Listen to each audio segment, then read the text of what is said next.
여러분, 우리가 최근에 신앙생활을 하면서 공통적으로 여러분들이 느끼는 감정, 여러분들이 공통적으로 갖고 있는 생각이 무엇일까?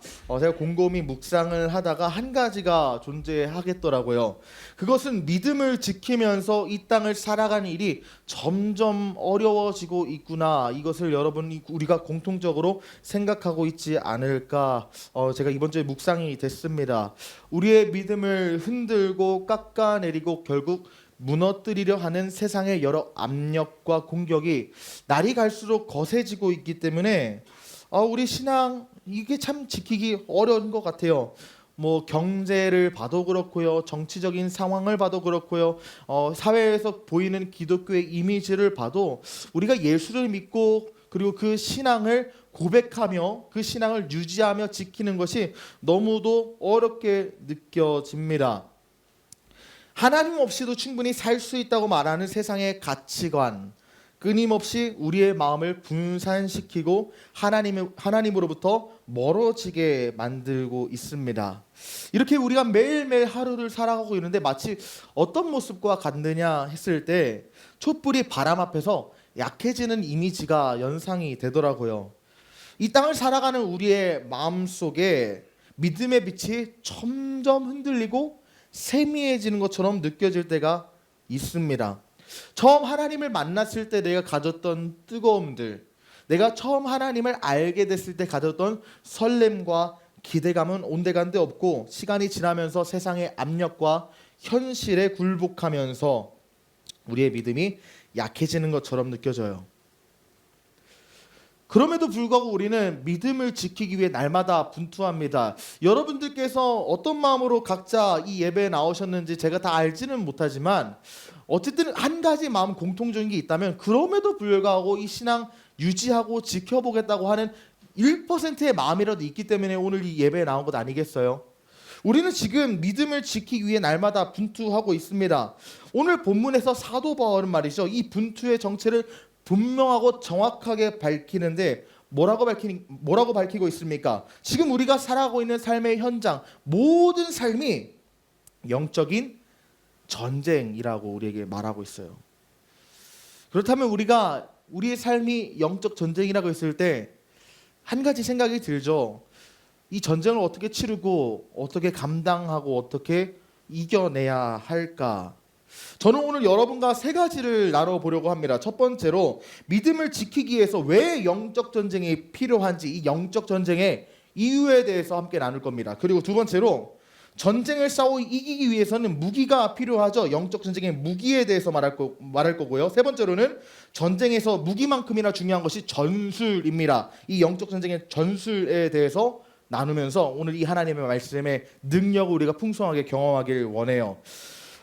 우리가 이 본문에 더 깊이 들어가기 앞서서 이 에베소서에 대해서 좀 더 명확하게 우리가 알아보고 말씀 한번 보는 게 좋을 것 같은데요. 오늘 우리가 읽은 에베소서는 여러 가지 중요한 메시지를 담고 있지만 그 전체를 관통하는 하나의 맥이 있어요. 메시지가 1장부터 6장까지 있는데 여러 가지 메시지가 등장하지만 사실은 한 가지 메시지의 주제를 갖고 있습니다. 그것은 바로 교회예요. 에베소서는 교회론을 작성한 편지이기 때문이에요. 사도 바울이 에베소 교회에게 교회는 어떤 공동체이고 하나님께서 그 교회를 통해서 무엇을 이루고자 하시는지를 설명한 편지이기 때문입니다. 그래서 에베소서가 총 1장부터 6장까지 다 교회가 어떤 것이고 그리고 교회가 어떤 원리로 돌아가고 하나님께서 교회를 통해 어떤 일을 이루기 원하시는지가 다 적혀 있는데 오늘 우리가 읽은 본문은 말이죠, 마지막 장인 6장에 위치해 있고요. 또 그 마지막 인사를 제외하면요, 사실상 이 편지에 등장한 마지막 핵심 메시지라고 볼 수 있어요. 그렇다면 여러분, 왜 바울은 이 말씀을 에베소서 마지막 메시지로 배치했을까요?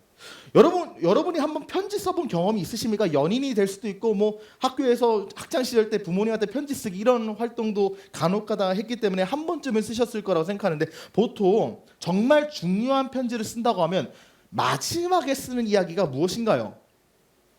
가장 강조하고 싶은 말, 꼭 당부하고 잊지 말아야 하는 말을 보통은 편지의 맨 마지막에 강조하며 남깁니다. 사도 바울도 마찬가지였습니다. 바울은 에베소서 1장부터 5장까지 교회의 정체성, 그 교회 구성원인 성도가 어떻게 살아가야 되는지를 차근차근 설명하고 마지막에 이르러서 그 교회가 이 땅에서 반드시 맞닥뜨리게 될 현실을 말하고 있는 거예요. 그것이 바로 오늘 우리의 주제, 영적 전쟁입니다. 이를 통해 우리가 알 수 있는 것은 무엇입니까? 하나님께서 에베소서를 통해 말씀하시는 교회는 어떤 공동체인가? 교회는 영적 전쟁 한가운데 서 있는 공동체구나라는 사실을 알 수 있고요. 이 교회를 구성하는 성도, 신자 한 사람 한 사람은 그 전쟁을 감당하는 군사구나. 이것을 우리가 캐치를 좀 해야 될 것 같아요. 교회는 단순히 모여서 예배하고 교제만 하는 공동체가 아니라 보이지 않은 영적 싸움 속에서 믿음을 지켜내야 하는 공동체라는 거예요. 그래서 종교개혁자 칼빈도 교회란 전투하는 교회, 전투적 교회라고 말했거든요. 교회는 날마다 마귀와 싸워서 이겨야 하는 공동체라는 거예요. 그렇다면 왜 이 교회는 영적 전쟁을 피할 수 없을까? 꼭 이 싸움을 감당해야만 하는가라는 질문이 듭니다. 왜 영적 전쟁을 해야 되는가? 우리 첫 번째로 영적 전쟁의 이유에 대해서 보길 원하는데요. 오늘 본문을 통해서 그 이유를 살펴보면 영적 전쟁의 이유를 설명할 때 크게 두 가지를 두고 생각할 필요가 있습니다. 첫째는 우리가 왜 영적 전쟁에 나가서 싸워야 하는가에 대한 이유고요. 두 번째 이유는 우리가 어떻게 영적 전쟁에 나갈 수 있는가 하는 이유입니다. 두 가지는 서로 다른 질문이에요. 하나는 전쟁이 필요한 이유를 말하고 있고요. 다른 이유 하나는 전쟁이 가능한 이유를 오늘 여러분과 함께 나누길 원해요. 첫 번째로 영적 전쟁에 나가야 하는 이유가 무엇입니까? 싸우지 않으면 죽기 때문입니다. 전쟁에 나가서 싸우지 않으면 우리는 반드시 죽게 돼 있어요. 왜냐하면 오늘 본문 11절과 12절을 보니까요. 마귀의 간계를 능히 대적하기 위하여 하나님의 전신갑주를 입으라. 우리의 씨름은 혈과 육을 상대하는 것이 아니요 통치자들과 권세들과 이 어둠의 세상 주관자들과 하늘에 있는 악의 영들을 상대함이라 지금 말하고 있는데, 사도 바울은 우리가 싸워야 할 대상에 대해서 지금 분명하게 언급하고 있는 거예요. 그것이 무엇입니까? 마귀의 간계다. 여기서 간계란 쉽게 말해서 마귀가 주는 시험, 속삭임, 거짓, 유혹 등을 말해요. 예를 들어 어떤 것이 있을까요? 지속적으로 예배에 나오기 힘든 마음과 상황과 육체의 연약함이 존재합니까? 말씀을 읽어야 하는데 이상하게도 말씀이 재미가 없고 계속 휴대폰이나 이런 디지털 매개를 보는 것이 더 쉬워지고 재밌지는 않습니까? 기도하려고 하면 갑자기 몸이 뻐근하고 피곤해지고 딴 생각이 떠오르지는 않으세요? 죄인 줄 알지만 이 정도는 괜찮다고 합리화하는 것들이 있지 않습니까? 교회 안에서 사람의 말 한마디에 마음이 상하고 시험에 들어서 멀어진 경험이 있지 않으십니까? 하나님보다 돈과 성공이 더 중요하게 느껴져서 세상의 즐거움이 하나님보다 더 달콤하게 보이진 않습니까? 그래서 하나님께 순종하기보다 내 욕심과 감정을 따라 살고 싶은 마음 막 밀려오지 않으세요? 기도해도 달라지는 것이 없다고 체념하지 않습니까? 하나님이 정말 나를 사랑하신 것이 맞나? 의심이 되지 않습니까? 오늘 말씀에서는 이러한 것들이 단순히 눈에 보이는 문제들이 아니라 영적인 문제라고 진단하고 있는 거예요. 문제는 지금 내가 갖고 있는 재정의 문제, 관계의 문제, 감정의 문제 등 이런 보이는 현상이 아니라 이 환경과 상황 자체가 문제가 아니라 그 배후에서 역사하는 영적인 세력이 있다고 우리에게 지금 말하고 있는 거예요. 그런데 우리가 깨어있지 않잖아요. 이것을 절대로 마귀의 역사라고 깨닫지도 못합니다. 그리고 그것을 알지 못하기 때문에 마귀의 간계에 휘말릴 수밖에 없어요. 베드로전서 5장 8절에서 우리에게 이렇게 말하고 있거든요. 근신하라, 깨어라. 너희 대적 마귀가 우는 사자같이 두루다니며 삼킬 자를 찾는다. 마귀는 지금도 나를 삼키기 위해 어슬렁거리며 두루다니고 있습니다. 잠들어 있으면 나를 삼키기 위해 달려드는 마귀를 보지도 못할 뿐더러 보지 못하니까 그 공격에 그대로 노출되어서 믿음 꺾이고 시험들 뿐이에요. 믿음이 자라나지를 못하고 정체되는 거죠. 여러분들 아까 마음의 예배 때 답변 안 하신 분들도 있겠지만 내 나름대로 믿음이 정체된다고 느낀 경험 한 번쯤은 존재하시지 않아요? 그런데 그 원인을 곰곰이 생각해 보십시오. 어떤 사람, 어떤 환경, 눈에 보이는 것들이 될 수 있겠지만 다 마귀가 나를 물어뜯기 위해 심어놓은 간계라는 것을 우리가 분별하여서 살펴보아야 한다는 것이죠. 마귀는 절대로 자신의 모습을 드러내지 않습니다. 아니 마귀의 모습을 악하고 흉측하고 무섭게 드러내면 다 도망갈 텐데 멍청하게 자신을 드러내겠냐고요.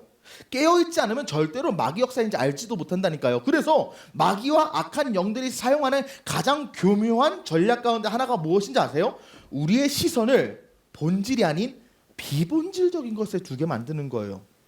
마귀가 나를 힘들게 한다는 것을 깨닫고 마귀를 대적해야 되는데 마귀가 아닌 나를 힘들게 하는 사람을 대적하고요. 그 사람을 집중하고요. 마귀를 대적해야 되는데 나의 환경을 탓하고요. 마귀를 대적해야 되는데 나의 연약함과 결핍에 집착하고요. 나의 감정에 매이게 만듭니다. 또한 특정한 대상이나 또는 특정한 행위에 중독이 돼서 빠져나오지 못하게 해요. 이것의 이면에 마귀가 역사하고 악한 영들이 공격하고 있다는 것을 깨닫지 않고서는 여러분이 이 문제 여러분 스스로 절대 해결 못합니다. 여러분이 갖고 있는 쓴뿌리들, 생각의 상처들, 우리가 갖고 있는 여러 가지 결핍들, 중독들 우리의 힘으로 절대 못한다는 거예요. 마귀가 다 술술 쳐놨는데 우리의 힘으로 어떻게 이기겠어요? 오히려 더 커질 뿐이죠. 그렇다면 이것을 어떻게 해결해야 될까요? 혈과 육으로 이것을 해결할 수 있는가? 오늘 말씀에서는 그것이 불가능하다고 말해요. 왜냐? 예를 들어서 여러분 어떤 교회가 여러 가지 법적인 공방을 겪고 있다고 한번 가정을 해봅시다. 교회에 법적인 막 분쟁이 일어나서 다퉈요. 뭐 누군가는 잘못했겠죠. 근데 이것 또한 교회를 흔들려는 영적 전쟁이자 마귀의 공격이거든요. 분명히 잘못을 행한 사람이 있을 수도 있고요. 실제로 불의한 일이 벌어졌을 수도 있어요. 그러나 그렇다고 하여서 그 사람의 인간적인 마음으로 미워하고 대적하고 법정까지 나가서 다투고 싸우고 각종 권모술수로 대응한다면 어떻게 되겠습니까? 그 순간에 말이죠. 정의라고 생각했던 반대편의 사람도 마귀가 돼요. 아무리 정의롭다 생각하는, 아무리 하나님의 뜻에 합당하게 행동한다고 생각해도 그 순간에 나의 혈과 육이 들어가면 마귀가 일하는 통로로 바뀌어버린다는 거예요. 그래가지고 사실은 교회에 만약에 누군가 비리를 저질렀다고 하면 그 사람이 마귀고 이것을 회복하려고 하는 사람들이 선이겠지만 이 사람들이 똑같이 악으로 대적한다고 생각해 봅시다. 교회가 오히려 지금 회복해야 되는데 서로가 서로를 향해 싸우면서 더 깊이 상처를 입고 더 깊이 무너지지 않겠어요? 마귀가 이렇게 무너뜨린다는 거예요. 이것이 마귀의 전략입니다. 우리의 영적 싸움을 할 때 사람과 상황의 싸움으로 바꿔버리는 거예요. 영적인 싸움을 혈과 육의 싸움으로 바꿔버립니다. 더 무너지게 하려고 하는 거예요. 교회에만 적용되는 게 아니에요. 여러분의 직장과 학교에서 여러분의 마음을 힘들게 하고 여러분의 상황을 흔드는 그러한 사람이 존재하고 그러한 상황이 존재할 때 여러분의 감정과 여러분의 혈과 육이 먼저 반응할 겁니다. 그게 사람이에요. 그것을 지금 억누를 하고 있는 거예요. 억누르지 못하면 여러분 마귀가 일하는 통로가 돼버리기 때문이에요. 예를 들어서 우리 구주 예수께서 십자가에 달려 돌아가시 직전에 겟세마네 동산에서 기도하실 때 예수님을 잡으려 하는 말고라는 사람은 악이죠. 그런데 예수님이 잡히게 하는 것을 막으려고 하다가 칼을 빼서 말고의 귀를 자른 베드로에게도 주님은 사탄이라고 말하세요. 행위가 우리가 봤을 때 선하고 옳다고 해도요, 혈과 육이 들어가는 순간에 사탄이라는 통로로 바뀐다는 겁니다. 그래서 사도 바울이 뭐라고 말해요? 고린도 후서에서 이렇게 증거하고 있잖아요. 우리가 육신으로 행하나 육신에 따라 싸우지 아니하노니 우리의 싸우는 무기는 육신에 속한 것이 아니 오직 어떤 견고한 진도 무너뜨리는 하나님의 능력이라. 모든 이론을 무너뜨린다. 그러므로 우리의 싸움은 선택의 문제가 아니라 생명의 문제입니다. 영적으로 바라보고 영적으로 대응하는 건 필수적인 일이에요. 마귀는 지금도 우리의 예배를 무너뜨리고 여러분의 믿음을 갉아먹으려고 하고 여러분의 신앙을 무너뜨리려고 하고 있는데, 기도를 막고 말씀에서 멀어지게 하고 사람과 상황 속에서 우리의 믿음과 신앙과 마음을 다 부셔버리는데, 성장하지 못하게 만드는데, 그때 깨어있지 않고 그냥 상황만 보면 결국 우리도 무너질 수밖에 없다는 거예요. 그런데 이러한 싸움 가운데서 여러분 싸우지 않는다면 어떻게 되겠습니까? 대응하지도 않는다면 속수무책으로 무너지겠죠. 영적 전쟁을 싸워야 하는 이유가 뭐예요? 내가 죽는다는 거예요. 마귀는 나를 어떠한 수단과 방법도 가리지 않고 죽이려고 달려듭니다. 거기에 대해 대적하지 않으면 여러분 필패합니다. 반드시 싸워야 돼요. 그러나 여러분, 영적 전쟁이 무섭다고 해서 피할 필요도 없습니다. 저번에 제가 마귀를 대적하라 이 말씀을 한번 나눈 적이 몇 달 전에 있었잖아요. 1월 초로 기억하는데 2026년 첫 설교였거든요. 그때 제가 여러분에게 뭐라고 말씀했는지 기억하세요? 적이 어디에 있는지를 알고 그들이 어떻게 공격하는지 아는 것은 두려운 일이 아니라 오히려 우리의 생명을 지키는 일이다. 제가 이렇게 말씀드렸거든요. 여러분, 전쟁터에 나간 군인이 적이 무섭다고 눈을 감아버리면 어떻게 되겠습니까? 적이 다가오는데 피하지도 않고 싸우지도 않는다면 그냥 내 목숨 내어주는 것이랑 똑같아요. 마찬가지라는 거예요. 영적 전쟁도 피한다고 끝나는 싸움이 아니라, 모른 척한다고 사라지는 싸움이 아니라, 오히려 우리가 외면하고 깨어있지 않을 때 나를 죽이려 더 달려들 겁니다. 믿음으로 싸워 대적하십시오. 그렇다면 우리가 두 번째로 드는 근본적인 또 질문이 있어요. 싸워서 승리해야 되는 거 우리가 알죠. 마귀가 나를 공격하는데 대적하고 싶은 것이 당연하죠. 지금 여기도 귀신이 우리의 예배를 방해하려고 득실득실 할 거예요. 보이면 대적해야죠. 근데 여러분, 정말 원수 마귀 악한 영들이 보인다고 하면 여러분들 마음이 어떻겠어요? 무서워서 예배 못 드릴 거예요. 그래서 두 번째 마음이 들어요.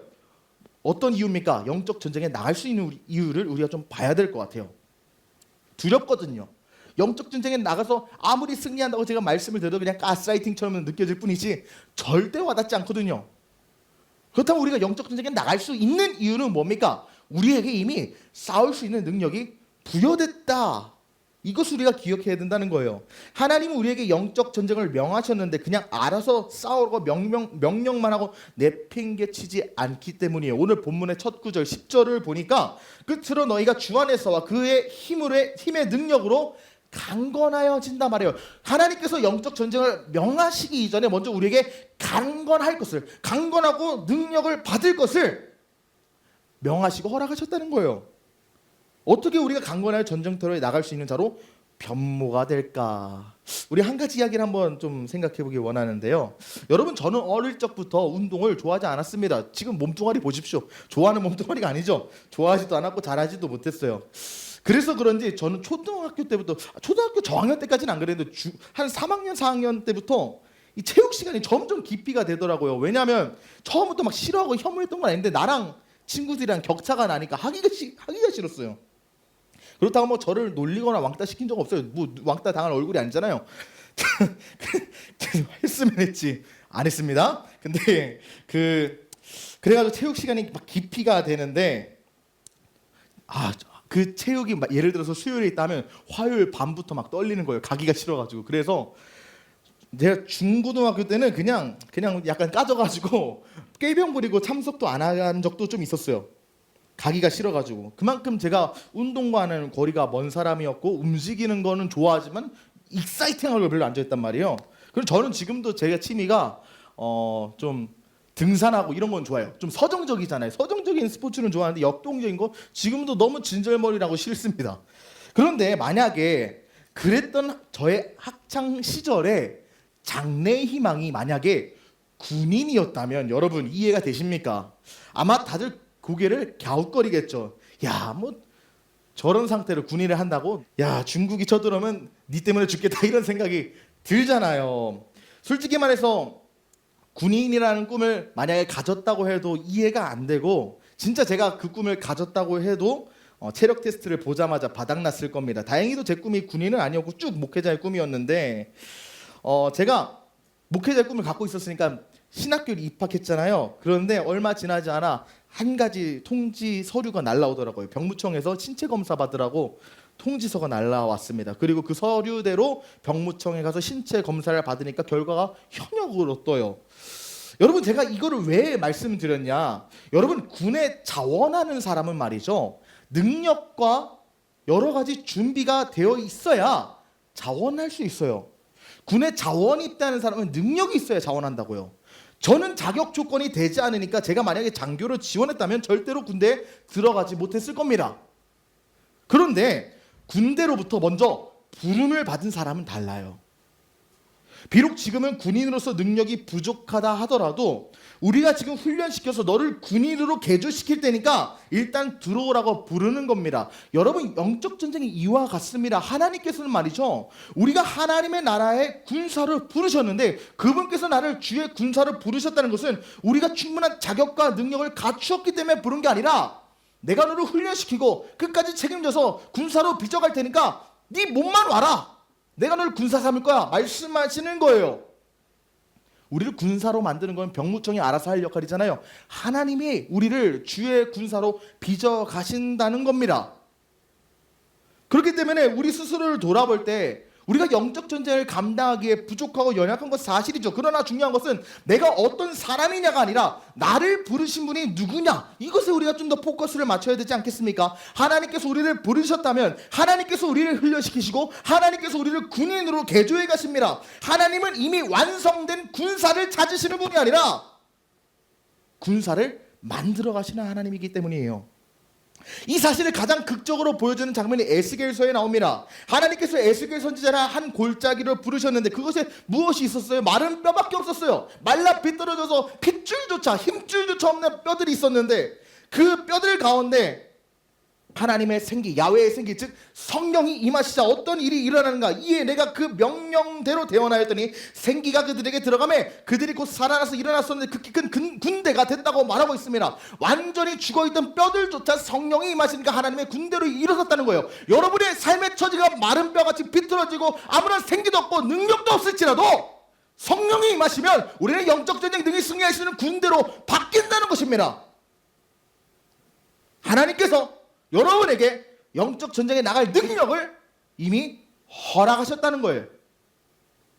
그렇다면 이 영적 전쟁에 나갈 능력을 허락하셨다는 게 너무도 추상적으로 들려서 누구나 할 수 있는 말처럼 들리는데 정말 그 증거가 무엇일까 궁금하지 않습니까? 그 증거가 오늘 본문에 나옵니다. 두 번째 우리가 살펴볼 것은 그 능력으로 주신 영적 전쟁의 무기에 대해서 우리가 살펴보길 원해요. 우리 에베소서 6장 13절, 그러므로 하나님의 전신갑주를 취하라. 이는 악한 날에 너희가 능히 대적하고 모든 일을 행한 후에 서기 위함이라.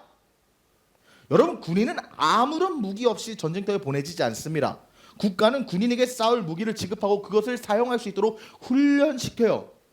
마찬가지로 하나님께서도 우리를 영적 전쟁에 부르실 때 그냥 빈손으로 마귀랑 싸워라 내팽개치지 않으시고 무기를 주시고 그것을 날마다 사용할 수 있도록 훈련하길 원하시고 지금 요구하세요. 그렇다면 그 무기가 구체적으로 뭘까요? 14절과 17절 보면 그런즉 서서 진리로 너희 허리띠를 띠고 의의 호신경을 붙이고 평안의 복음이 준비한 것을 신을 신고 모든 것 위에 믿음의 방패를 가지고 이로써 능히 악한 자의 모든 불화살을 소멸하고 구원의 투구와 성령의 검 곧 하나님의 말씀을 가지라 말하고 있는데요. 첫 번째 하나님이 우리에게 주신 무기, 진리 허리띠입니다.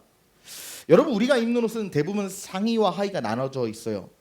그러나 당시에 로마 병사들이 입던 옷은 상의와 하의가 붙어있는 원피스였거든요.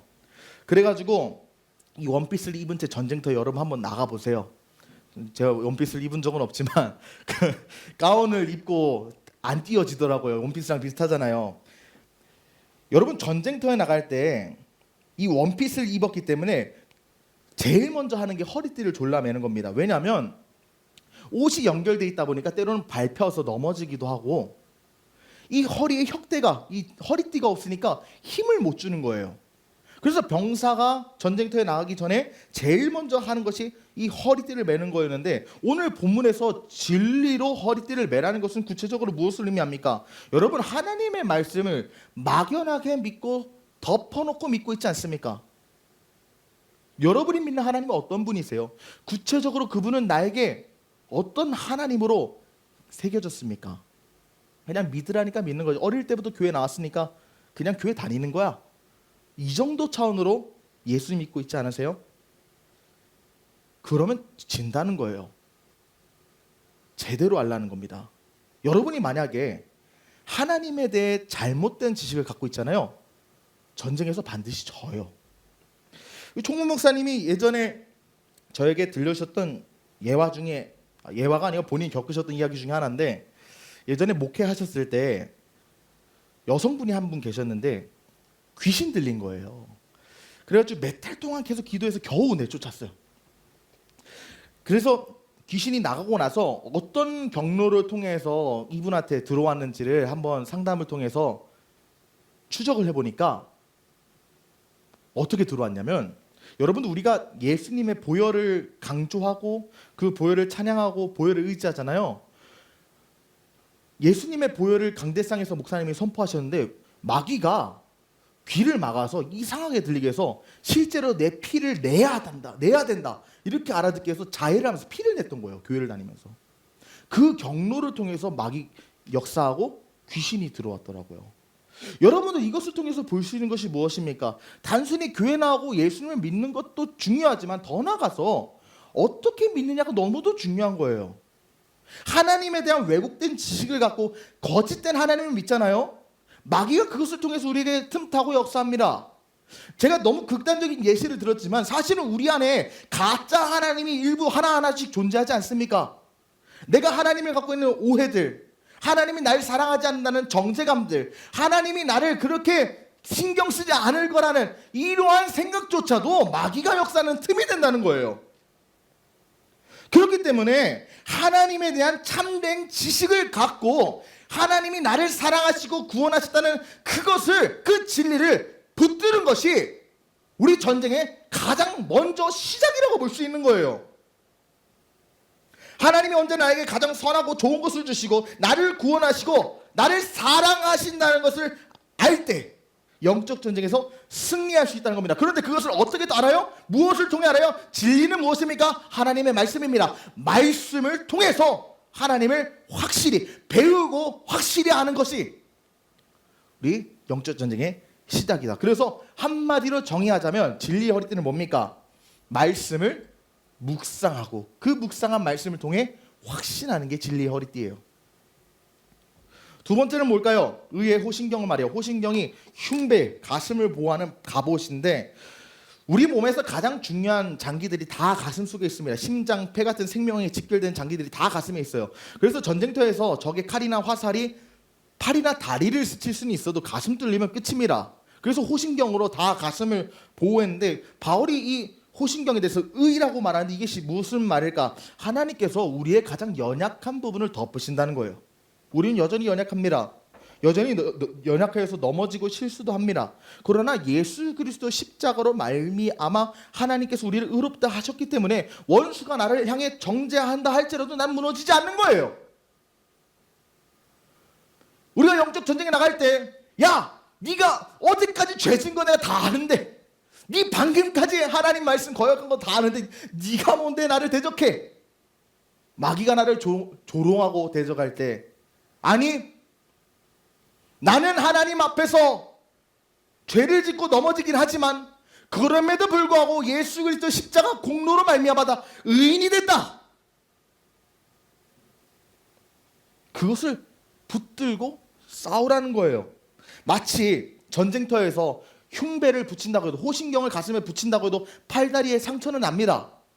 그렇지만 가슴을 보호하기 때문에 생명을 잃지 않는 것처럼 우리가 여전히 이 땅에서 죄를 짓고 하나님 앞에 넘어지는 일부 죄의 상처를 갖고 살긴 하지만 나의 영생 구원을 흔들 수는 없는 진리의 의가 우리 가슴 속에 박혀있다는 것을 우리가 기억하고 믿고 의지할 때 원수가 나를 향해 죄인이라 정죄하여도 우리는 담대하게 원수를 대적할 수 있는 거예요. 그래서 이 의의 호신경은 뭘 말해요? 우리가 뭘 가져야 됩니까? 예수 안에서 내가 의롭다는 확신을 가져야 돼요. 내가 예수님께 의인으로 인정받는다는 그 확신이 마귀를 대적하게 해요. 세 번째로는 평안의 복음의 신입니다. 병사가 전쟁터에 나갔을 때 신발을 신지 아니하면 발이 다치고 미끄러집니다. 굳게 설 수 없어요. 아무리 힘이 강한 병사라도 미끄러지기만 하면 바로 적군의 밥이 돼버려요. 여러분, 여기서 이 군사가 신어야 되는 신발을 갖고 빗대어 평안의 복음이라고 했는데, 여러분들 왜 평안의 복음이 우리의 신발이 될까? 여러분들이 평안을 찾는 요소들을 한번 생각해 보십시오. 하나님을 제외한 우리의 평안들 뭐가 있습니까? 때로는 돈을 더 많이 벌어서 내 인생이 평안해지길 원하고, 더 멋있고 아름답고 이쁜 이성 만나서 연애를 통해서 또 결혼을 통해서 평안을 얻기 위하기도 하고, 좋은 직장, 좋은 학교 가서 떵떵거리면서 세상에서 평안하게 살려고 합니다. 그런데 여러분 한번 생각해 보십시오. 여러분이 평안의 요소라고 생각했던 돈, 관계, 여러 가지 물질, 여러분에게 정말 평안함 줬습니까? 잠시 기쁨을 줄 수는 있는데 시간이 지나니까 그것 때문에 내가 더 힘들어졌어요. 좋은 이성 만나려고 했는데 그것 때문에 더 공허해지고, 돈 많이 보려고 했는데 그 돈 때문에 더 쪼달리고, 좋은 직장인 줄 알고 다 들어갔더니 그 직장에서 상사가 날 찍어 누르고 밑에서 치고 올라오고, 좋은 학교인 줄 갔더니 학교 스펙은 좋을 수 있어도 당장에 명예와 그런 기분의 좋음은 있어도 사실 세상에서 그렇게까지 학벌이 도움은 될지언정 전부가 아니구나를 느끼고 있잖아요. 평안이라고 느꼈던 것들이 평안을 주지 않고 오히려 내 인생을 쉽게 미끄러지게 만들었다는 거예요.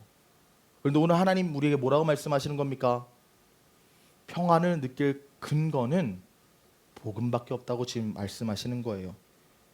예수 그리스도만이 우리 인생의 유일한 반석이 되시기 때문이에요. 왜냐하면 여러분들, 우리가 평안의 요소로 느꼈던 그 모든 것들이 시간이 지나면 변합니다. 변해요. 그것들이 변하던가 그것을 대하는 나의 태도가 변하던가 둘 중에 하나는 변한다고요. 그런데 예수 그리스도는 어제나 오늘이나 내일이나 동일하시다면 우리는 그 안정감과 그 굳건함 위에서 흔들리지 않는 거예요.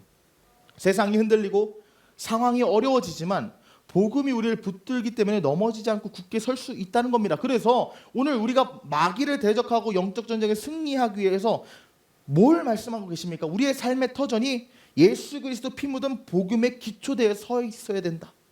복음에 기초한 삶이 되어야 된다. 여러분의 삶 구석구석 전반이 다 복음으로 인한 감격, 예수 그리스도를 위해 사는 것들이 되어야 돼요. 여러분이 직장을 가든 학교를 가든 돈을 벌든 무엇을 먹고 입고 마시든 예수 그리스도와 그 나라와 영광을 위한 것이 되어야 된다는 거예요. 모든 인생의 밑바탕이 주님을 위한 것이 될 때 우리는 흔들리지 않습니다. 네 번째로 믿음의 방패. 여러분, 그때 당시에 방패는 말이죠, 다시 한번 좀 이미지를 보면 이것보다 사실 더 커요. 왜냐하면 제가 헬라어를, 여러분들 오늘 주입되는 정보가 너무 많아서 언급되지는 않겠지만, 이 방패라는 헬라어의 원어가 어떤 뜻도 있냐면 문이라는 뜻이 있거든요. 문, 도어. 문짝같이 큰 방패를 말해요. 문짝같이 큰 방패. 전신을 가리는 방패인데, 그 전신을 가리는 나보다 더 큰 방패 뒤에 숨을 때 적들이 어떠한 불화살을 쏘아 제낀다 해도 나를 보호할 수 있는 거거든요. 믿음이 우리의 방패 된다는 것은 무엇을 의미합니까? 마귀는 날마다 나에게 불화살을 쏘아댑니다. 아까 말씀드렸던 마귀의 관계가 그러한 불화살들이에요. 나의 신앙과 나의 마음과 나의 믿음을 무너뜨리기 위해서 지속적으로 영적인 공격을 쏘아붙이고, 그것이 마귀가 한 공격인지도 모르게 미혹하면서 우리를 공격하는데, 이것들을 이겨내는 것이 무엇이다? 믿음이다. 여러분들이 신앙생활 하다가 시험 들고 여러 가지 낙담된 상황이 있습니다. 그때 우리가 붙들어야 하는 것이 믿음이에요. 믿음이요. 여러분들이 믿음만 있다면 버틸 수 있다는 거예요. 그렇다면 그 믿음이란 구체적으로 뭘 말해요? 여러분들, 예수님께서 겨자씨만한 믿음을 우리에게 말씀하셨죠. 왜 예수님께서 겨자씨의 믿음을 말씀하셨을까요? 물론 우리가 살아가면서 믿음의 크기 중요합니다. 큰 믿음이 있고 작은 믿음이 있죠. 하지만 우리가 큰 믿음과 작은 믿음을 논하기 이전에 더 먼저 생각해 봐야 할 문제는 믿음의 여부예요. 여러분에게 작은 믿음이라도 있느냐 하는 거예요. 내게 당장에 정말 하나님이 나를 사용하셔서 내가 막 세계에서 가장 뛰어나고 하나님 나라에서 가장 큰 위인이 될 거다, 이런 믿음까지는 없어도 지금 하나님이 나를 살려주시겠지라는 작은 믿음이라도 있으면 된다는 거예요. 하지만 그런 믿음이 우리에게 존재하지 않아요. 그렇다면 그 믿음을 어떻게 가질 수 있을까? 우리가 추후에 한번 나누도록 하겠습니다. 우리가 세 번째 영적 전쟁의 전술에서 우리가 한번 좀 나눌 거예요. 어떻게 믿음을 가질 수 있을까? 네. 그래서 이 믿음의 방패는 뭘 상징합니까? 여러분, 하나님을 신뢰할수록 원수의 불화살은 피할 수 있어요. 우리가 문짝 같은 방패를 믿을수록 그 방패 안에 숨지 않겠어요? 하나님을 믿을수록 하나님께 숨는 거예요. 그래서 시편이나 여러 가지 구약 성경에서도 그분이 나의 요새요, 방패요, 피난처가 된다고 하잖아요. 원수가 공격해도 그분께 숨으면 살아남을 수 있습니다. 하나님을 신뢰하십시오. 그리고 다섯 번째, 구원의 소망을 투구로 삼아라.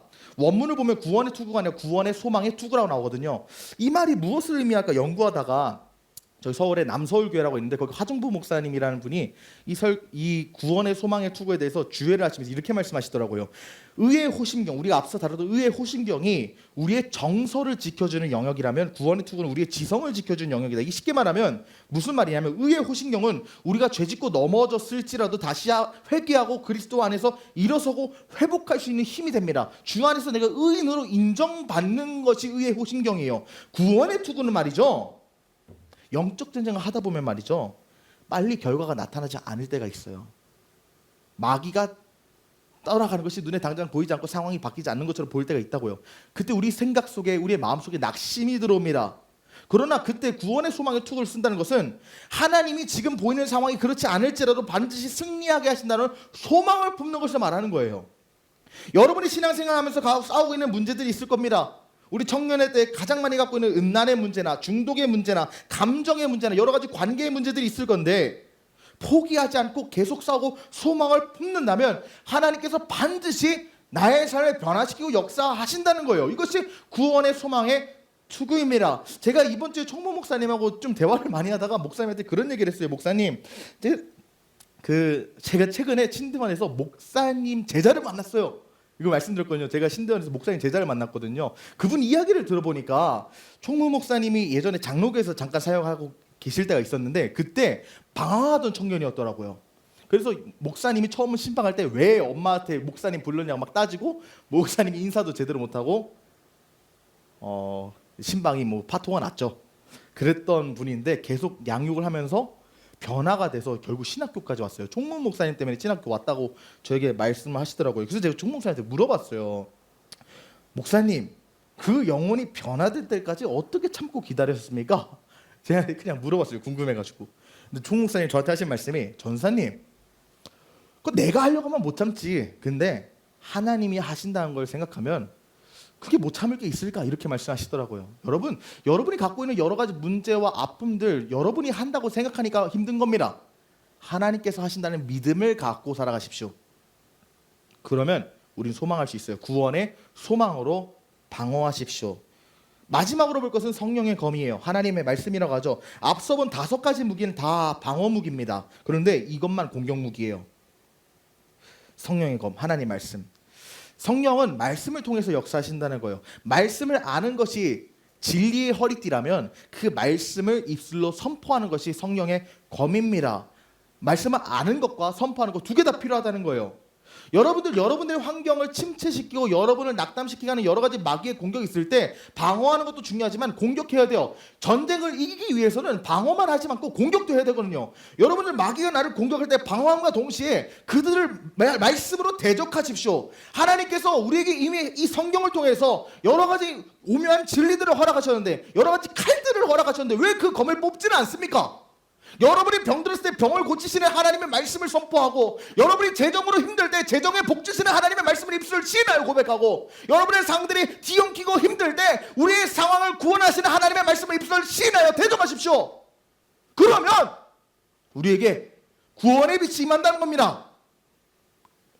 내가 하나님의 말씀을 붙들고 입술로 시인하여 고백하고 선포해야만 지금은 보이지 않는 이 상황과 환경 이면의 역사는 영들이 말씀 듣고 떠나간다는 거예요. 여러분들 입술로 한 번씩 선포해보라니까요.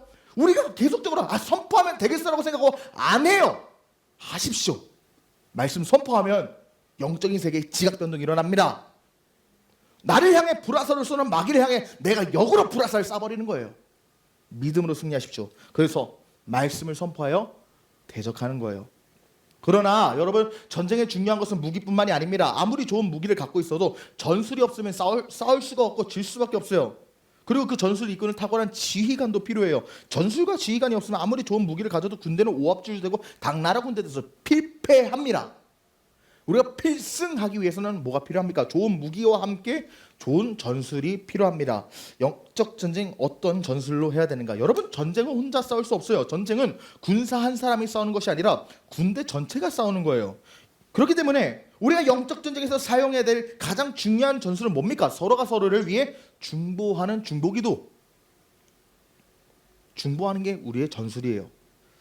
왜냐하면 오늘 본문이 전신갑주에 대해서 다 설명한 뒤에 뭐라고 말하고 있기 때문에 18절 보니까 모든 기도와 간구를 하되, 전신갑주 설명 끝나니까 갑자기 기도와 간구를 하되 성령 안에서 기도하고 이를 위하여 깨어 구하기를 항상 힘쓰며 여러 성도를 위해 구하라 말하고 있지 않습니까? 우리 한 사람 한 사람이 전신갑주로 무장하여서 나를 향해 공격하는 마귀를 대적하고 방어하는 것도 필요하지만 너를 향해 공격하는 마귀를 내가 보호해줘야 될 의무도 있다는 거예요. 우리 교회에 여러 가지 셀과 우리 모든 청년들이 함께 기도하고 우리에게 오는 마귀의 공격을 함께 대적하라는 겁니다. 영적 전쟁은 개인전이 아니라 공동체의 싸움이기 때문에, 그래서 우리가 서로를 위해 기도해야 되는 거예요. 믿음이 어떻게 생길 수 있습니까? 우리 믿음의 방패, 어떻게 그 믿음이 커지고 믿음이 존재할 수 있습니까? 공동체가 함께 기도할 때 믿음이 생기는 거예요. 믿음은 선물로 주어지는 것인데 두세 사람이 함께 모여서 기도해야지 하나님이 역사하신단 말이에요. 그런데 이 전술을 이끄시는 분 누구예요? 우리 마태복음 18장 19절에서 20절을 보니까 진실로 다시 너희에게 이르노니 너희 중에 두 사람이 땅에서 합심하여 무엇이든지 구하면 하늘에 계신 내 아버지께서 그들을 위하여 이루게 하시리라. 두 사람이 내 이름으로 모인 곳에는 나도 그들 중에 함께 있다고 주님께서 약속하셨거든요.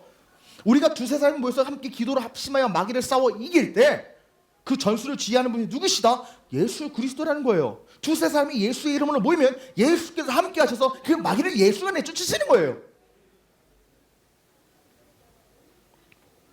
우리 싸움을 이끄신다. 그렇기 때문에 여러분, 공동체가 함께 모여서 기도하는 것이 너무도 중요합니다. 혼자 싸우지 마십시오. 필패합니다. 함께 싸우십시오. 필승이 여러분에게 다가올 것입니다. 그러므로 우리가 함께 중보하고 기도하여 예수 그리스도를 힘입어 원수를 대적할 때, 사망아 너의 승리가 어디 있느냐? 사망아 내가 쏘는 것이 어디 있느냐? 사망이 쏘는 것은 죄요, 죄의 권능은 율법이라. 우리도 예수 그리스도를 말미암아 우리에게 승리를 주신 하나님께 감사하라 우리에게 명하고 있습니다. 서로가 서로를 위해 기도하고 중보할 때 주께서 우리를 승리하게 하십니다. 그러므로 함께 공동체를 위해 기도하시고, 그리고 특별히 여러분 저를 위해, 우리 교회 공동체를 위해 기도해 주십시오. 왜냐하면 마귀는 공동체를 무너뜨릴 때 가장 먼저 시도하는 것이 무엇인지 아세요? 리더를 멸하려고 시도를 해요. 그래서 오늘 본문에서 19절 20절에도 바울이 뭐라고 말해요? 함께 기도하라 한 다음에 이어지는 말이 나를 위해 기도해라. 내게 말씀을 주사 나를 입을 열어 복음의 비밀을 담대하게 알리게 하옵소서 할 것이니 이를 위하여 내가 쇠사슬의 메인 사신이 된 것은 나로 이 일을 당연히 할 말을 담대하게 하려 하심이라. 전신갑주 설명한 뒤에 성도들에게 자신을 위해 기도해달라고 부탁합니다. 복음을 전하는 자리, 영혼을 살리는 자리에는 언제나 영적 전쟁이 치열하기 때문에 그 공동체의 리더를 위해 기도하는 게 너무도 중요해요. 여러분에게 기도를 요청합니다. 저를 위해 기도해 주십시오.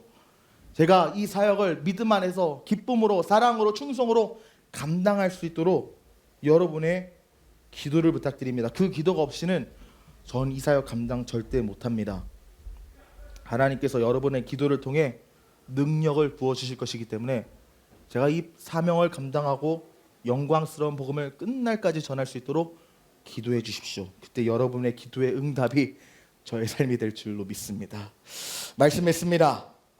오늘 우리는 우리의 믿음을 매일매일 흔드는 유혹과 거짓, 의심과 공격 속에서 어떻게 이것을 승리하고 이겨내야 될지 봤어요. 하나님 우리에게 승리하기 위하여 싸우라고 말씀하십니다. 그러나 여러분, 이 싸움은 두려운 싸움이 아닙니다. 왜냐하면 하나님께서 우리를 이미 승리하도록 명하셨고 능력을 부어주셨고 전신갑주를 허락하셨기 때문이에요. 진리의 허리띠로 말씀 붙들고 그 하나님을 제대로 알고 의의 호신경으로 예수 그리스도가 나를 의롭게 하셨다는 그 의 붙잡고 원수의 탄원과 모든 정죄에서 살아남으십시오.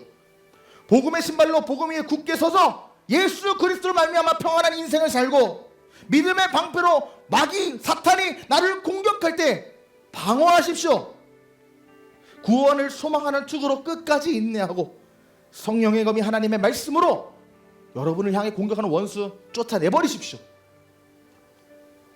그리고 무엇보다 이 싸움 여러분 혼자 감당하지 마세요. 함께 기도하고 함께 싸워야 합니다. 일어나 싸우십시오. 여러분의 가정에서, 여러분의 직장에서, 여러분의 학교에서, 여러분의 교회에서, 여러분이 갖고 있는 모든 삶의 자리에서 여러분의 마음과 생각과 믿음을 무너뜨리려 하는 모든 원수마귀 사단의 등이 대적하십시오. 예수 안에서 이것을 믿고 굳건히 붙잡아 날마다 승리를 경험하는 저와 여러분의 삶이 되기를 우리 주 예수 그리스도의 이름을 간절히 축복합니다.